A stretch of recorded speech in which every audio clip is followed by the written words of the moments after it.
Hello नमस्कार, मी आहे कोमल आणि आजचा विषय आहे ऑनलाईन खरेदी. तुम्ही ऑनलाईन खरेदी करता का? हो, मी पण करते. परंतु ह्याच्यामध्ये काही गोष्टी महत्त्वाच्या आहेत ज्या सगळ्यांना माहिती असणं गरजेचं आहे. एखादी आपण ऑर्डर बुक केल्यानंतर त्याचे आपल्याला माय ऑर्डरमध्ये लिस्ट येते की बाबा हे गोष्टी घेणं, ह्या गोष्टी तुम्ही घेतलेल्या आहेत किंवा ह्या गोष्टी येणार आहेत, ह्या गोष्टी डिलिव्हर होणार आहेत. याबरोबर आपल्याला एक मेसेज पण येतो की आज तुमची डिलिव्हरी होणार आहे, आज तुम्हाला हे प्रोडक्ट भेटणार आहे. परंतु काही गोष्टींमध्ये आपण असं करतो की आपण अवेलेबल नसेल तर आपल्या घरच्यांना सांगतो की ठीक आहे, प्रोडक्ट घ्या, मी ऑनलाईन पे करतो किंवा प्रोडक्ट घ्या, तुम्ही पैसे द्या. अशामध्ये खरी गल्लत होते. कुठलीही ऑनलाईन प्रोडक्ट घेताना आपली आज ऑर्डर आहे ती कितीची आहे, आपण किती ऑर्डर दिल्या हे लक्षात ठेवणं महत्त्वाचं आहे.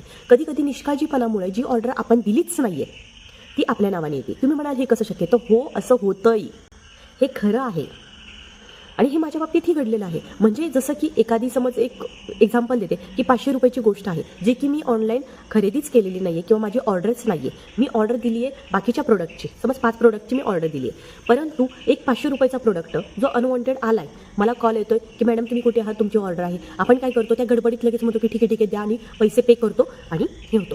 परंतु त्याच पिरियडमध्ये असं होतं की निष्काळजीपणामुळे हे प्रोडक्ट आपल्या मागे मारलं जातं.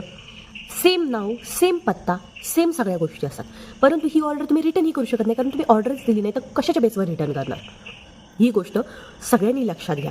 कुठलीही ऑर्डर आली, पहिली गोष्ट आपण किती प्रोडक्ट मागवलेत, किती रुपयाचे आहेत ते घेणं महत्त्वाचं आहे. दुसरी गोष्ट, जर आपल्या घरच्यांना आपण ती ऑर्डर रिसीव्ह करायला सांगतो आहे तर ती खरोखर आपली आहे का, त्यामध्ये काय आहे किंवा ते मी मागवलं आहे का? कारण पे केल्यानंतर तुम्ही काहीच करू शकत नाही.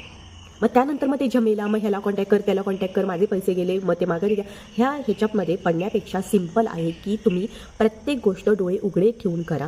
दुसरी गोष्ट की निष्काळजीपणे करू नका. आपण कामामध्ये असतो, बिझी असतो, फोन येतो, ठीक आहे मी मम्मीला सांगते घ्यायला, ठीक आहे मी असं सांगतो. तर ह्या गोष्टी घडल्या जातात. त्यामुळे ऑनलाईन खरेदी करणं पहिली गोष्ट टाळा. मी करू नका असं म्हणणार नाही, केली तर डोळस बुद्धीनं पहा. ऑर्डर येते ती नक्की आपलीच आहे का? महत्त्वाचं म्हणजे त्याच्यामध्ये नाव पत्ता सेम असतो, त्यामुळे तुम्ही काहीच करू शकत नाही, तुम्हाला काहीच कळणार नाही. जेव्हा ती ऑर्डर येईल ना आपण ओपन करून तेव्हा कळते की अरे हां, ही तर माझी नव्हती. कारण आपण ज्या 5-6 ऑर्डर आधी दिलेल्या असतात तर त्याच चार्जेसच्या असतील, 400, 500, 600, 700 ॲज लाईक असतात. त्यामुळे स्वतःची काळजी घ्या. ऑर्डरवर डोळे उघडून हे बघा, पैसे देताना विचार करून घ्या. धन्यवाद.